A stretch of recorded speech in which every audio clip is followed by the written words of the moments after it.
What if everything you thought you knew about fat loss was completely backwards? What if the exact low-carb, keto, carnivore strategy that you've been trying for the last 5 years is the exact reason why you're stuck? In this video, I'm going to explain why you need carbohydrates in your diet, and I'm going to explain what the bioenergetic approach is. I'm going to explain why low-carb diets lead to high inflammation, disease, insulin resistance, and a bunch of health complications, and why you can actually eat a lot more food than you think and lose more weight. And if you don't believe me by now, there's over 40 different client testimonials on our page that we've done this exact process for. But I want to underline the actual science behind it, and it's called bioenergetics. And in this video, we're going to explain why the eat less, move more approach that you've been hearing from the fitness industry for the last 5-10 years is completely BS, and why it's just an amateur approach. Chronic caloric restriction impairs mitochondrial function and reduces your body's ability to produce energy efficiently. By supporting bioenergetics through strategic nutrition, especially carbohydrates, you optimize cellular energy production, boost metabolism, and create sustainable fat loss. So if you guys don't know by now, my name's Adam Bono. I'm an online metabolic professional, and I specialize in metabolic science with nutrition, right? So we currently run a program. It is called the 1%, and there's over 250 men that we work with. And if you're interested, there's going to be a link down below. But for the guys who's coming for a little bit more information on bioenergetics, we're going to go through, one, the definition, key concepts, and we're going to really get into really good stuff today. It's going to be a banger video, so stick around. So the first thing you're probably wondering is, like, carbohydrates. I thought carbohydrates were bad. I thought carbohydrates were the devil. So here's the truth, is that the fitness industry demonized carbohydrates because they demonized, like, the fast-acting carbohydrates, the junk food carbohydrates. So if, like, we put the two carbohydrate groups together, and we're going to get to this a little bit later, but I'll bring it up right now. Like, the reason why the fitness industry has demonized carbohydrates is because pastries, sugar, soda, candy, white flour, processed foods, added sugars, the pro-inflammatory carbohydrates. Yeah, those carbohydrates are bad. And for most people who are obese, like, they cut those, food groups out and they lose a lot of weight, and they say they're on keto, right? You're not on keto. You just found a calorie restriction. You just reduced your calories by simply taking out a lot of BS.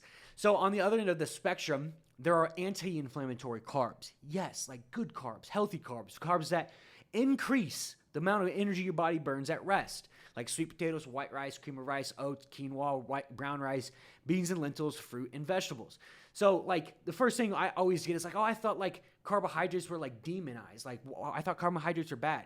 Carbohydrates improve your metabolism by acting the body's primary fuel source, with the digestive process requiring energy to break down food and usable glucose. This process of digestion, absorption, and metabolism generates heat, known as the thermic effect of food, which can temporarily boost your metabolism. Complex carbs, in particular, can also support metabolism by increasing satiety, reducing cravings, and helping regulate energy balance. So if you tried the low-carb approach, how many times have you tried it? 3, 4, 5? How many times have you had to re-lose the weight over again because you get hungry, you get a bunch of cravings, and you just feel drowned out and tired? That's not a way to do it. That's a simple-minded way to go about losing weight. You gotta know the advanced approach of, like, understanding how your body works and just having energy to function. So, like, its primary source is carbohydrates, right? Thermic effect of food, and then obviously glycogen storage. So if we pull up, like, what your metabolism looks like, 60-70% of it is, like, your base metabolic rate, keeping you upright, keeping you breathing, keeping you moving, keeping you from dying, okay? So, like, carbohydrates support that function, right? 60-70%. So let's say, for instance, that your body didn't, let's talk about, like, food in the form of energy, because that's what it is. Let's think about, like, if your body was getting less energy, right? And it was just getting a very small, minuscule amount of energy per day. Where is it going to allocate all of that energy? To the parts of your body that's actually going to keep you alive. It's not going to let itself burn calories or burn energy in working out and cardio, and the non-energy activity thermogenesis. Your body's going to temporarily and psychologically slow you down because it doesn't want you moving anymore because it doesn't have energy to expend. So psychologically, you're just going to move less, and then you're just not eating as much, right? Which is the thermic effect of food. But when you start to optimize these three quadrants with, like, more bioenergetics, strategic carbohydrate increase, you get 90% more fat loss. That's why you see guys who come to us, and if you haven't seen them by now, you will very soon, is just they're eating more food and losing more weight because we understand how the body works from a mitochondrial perspective, right? The amateur level, fitness plan that you got from your local trainer where he told you to eat 1,500 calories, and he honestly just set you up for failure, right? Because when you got there, you got hungry, you gained the weight back, and then you have to go back to him. We teach an education platform. At the 1%, we teach education. Each one of our clients knows their body, and they have the liberating feeling of knowing how their body works. That is what we do. We're not just a fitness coaching program. We're an executive level education program around macronutrients, nutrition, and vitality, right? Because men come to us to teach their children these tactics. Because the truth is, if you're sitting here and you're out of shape, you're overweight, you feel like crap, you look like crap, guess who's watching you right now? Your kids, your wife, right? What are they thinking of it? Are they thinking that it's okay to feel like that, to not do anything about it? Like, the guys that come to us are the 1% of men, right? So, links down below. But I digress. The definition of bioenergetics is the study of how living organisms convert energy from food into useful forms to fuel biological processes that focus on how cells transform energy, particularly through the production, storage, and consumption of adiphosphine triphosphate, ATP. The key concepts: the mitochondrial connection. Nutrients from food, carbohydrates, protein must reach the mitochondria. Mitochondria are the powerhouse of the cell. We knew this in like sixth grade science class, right? But I bet you didn't know that you could actually target the powerhouse of the cell with correct nutrition. So in mitochondria, nutrients are decomposed into CO2 and HCO to obtain energy. This process uses ATP, the cellular energy currency. So you have a couple different energy pathways, right? So the pathways that we use is called carbohydrate metabolism, which has glucose straight to ATP production. Like, this is the most energy efficient production pathway. And then you have like the fats and fatty acids, yes, proteins and amino acids, ATP production, keto, carnivore, all that stuff. But we're talking about psychologically. Like, yes, like energy production can be moved. Your body can recreate engines that will, take fats and take proteins and break them down and then turn them into, energy through gluconeogenesis. But like, you have to think about the body as like already like its mechanism and its default setting is to utilize carbohydrates to glucose to energy. So why do you want to try to recreate that entire process with keto? And like, why do you want to starve yourself? Why do you want to restrict yourself? Like, my clients go on vacations, they go on work trips, they go on dinners with their wives, they eat crumble cookie on a Friday night. We teach them how to do that. That's what it's about. Like, it's not about a one-sided approach. It's about flexibility. So like the metabolic flexibility, right? Because what we teach with carbohydrate metabolism is having the flexibility to do all of these things. Like, you want a metabolically flexible body, right? Because you want the ability of your mitochondria to be able to switch between different fuel sources. So the problem with fats and proteins and amino acids ATP production with gluconeogenesis is that when you start to cut out carbohydrates, your body's going to down-regulate the systems that actually utilize carbohydrates. So what happens when that happens is that a lot of times you can actually create insulin resistance by restricting carbohydrates.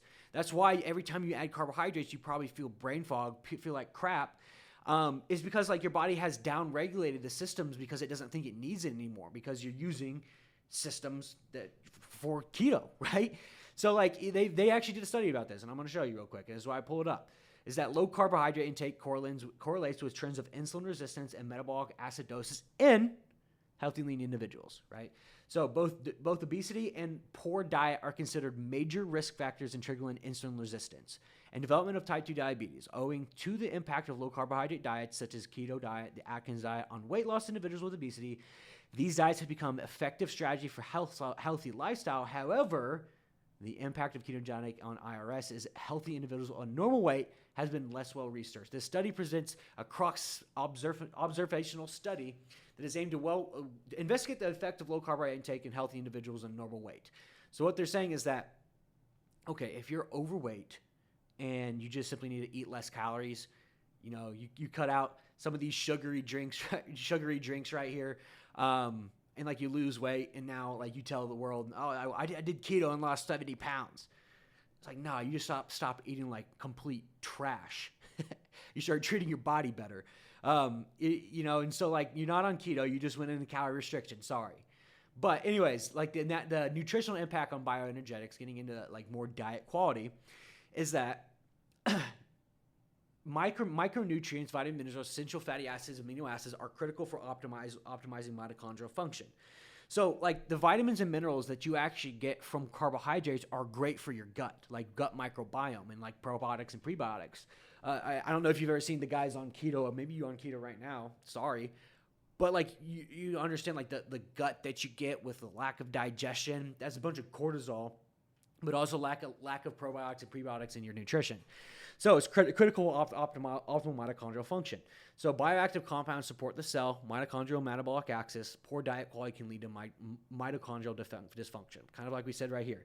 Is that like this is good diet quality. These are good carbs. This is what people don't think about when they think about carbs. Like these is good healthy carbs.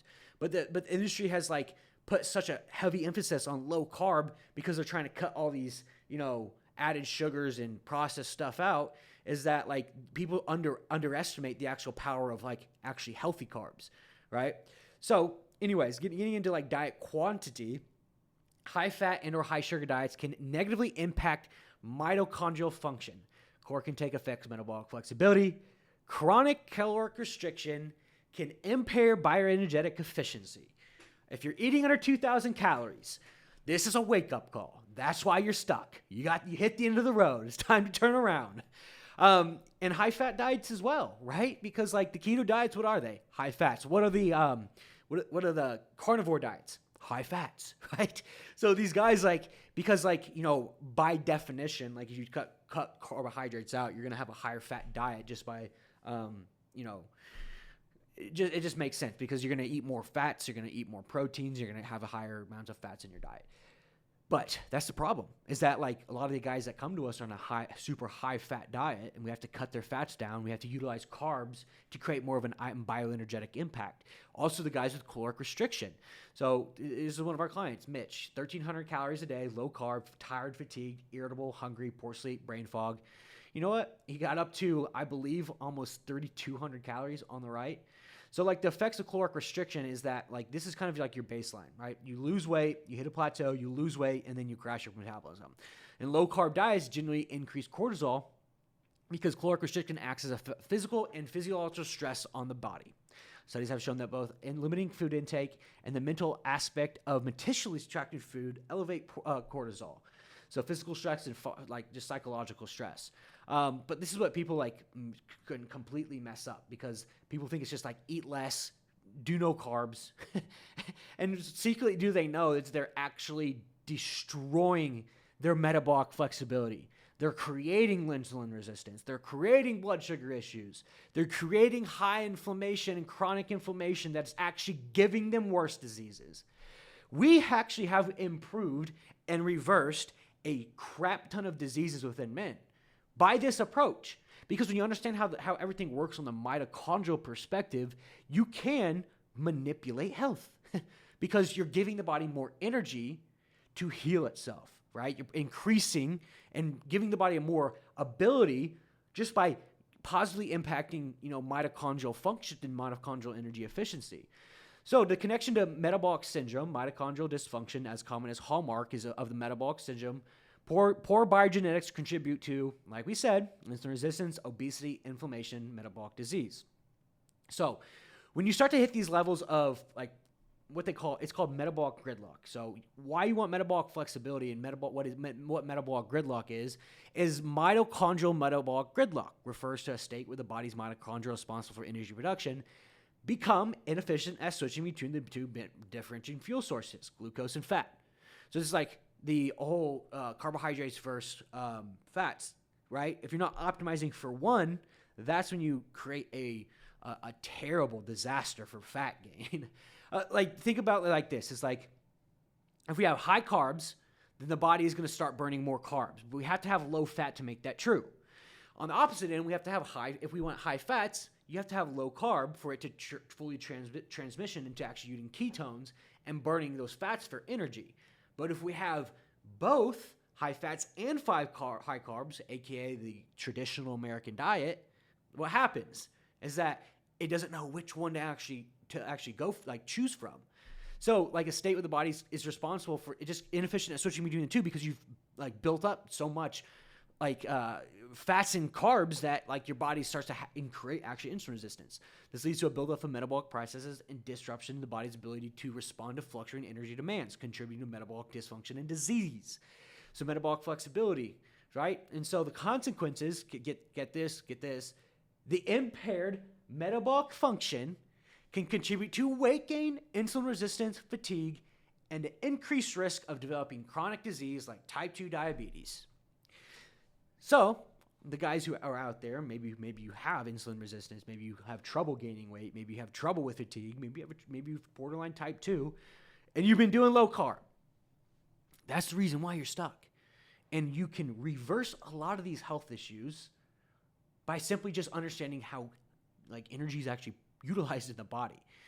So in practical application, like for fat loss and metabolic health, so support mitochondrial function through adequate nutrition, maintaining metabolic flexibility by avoiding extreme dietary restrictions, provide sufficient energy, especially carbohydrates, to fuel cellular processes, and include micronutrients essential for ATP production, B vitamins, magnesium, CoQ10, and then etc. Right? And so like here's a great example of one of our clients who came to us high fat, keto, plateaued, inflamed, and this is higher carb, lower fat, mitochondrial efficiency, right? Which one do you think you felt better in? So why does all of this matter? If you know me, you've been watching me for some time now, you know we like our process we use to like really optimize energy efficiency is called metabolic priming, right? Because what metabolic priming is and why all of this matters in metabolic priming is strategic carbohydrate intake supports optimal ATP production. Adequate calories prevent mitochondrial stress and dysfunction. Reduce inflammation, improve cellular energy efficiency, and better bioenergetics, higher metabolism, more fat loss, right? And that's the whole basis of metabolic priming. And if you want to learn a little bit more about metabolic priming in general, there's tons of video on my page. But that's where the approach comes from. That's where metabolic priming comes from, is the actual, down to the actual cellular level. And that's why we see, clients in our program, 900 calories more, 1,000 more calories more, 1,000 more calories more, 1,200 calories more. Shoot. I think this is 900 calories more, Wayne. 175 grams of carbs for 450. I mean, we could keep going. I mean, I've got more than enough. There's over 40 different case studies going through this on my page.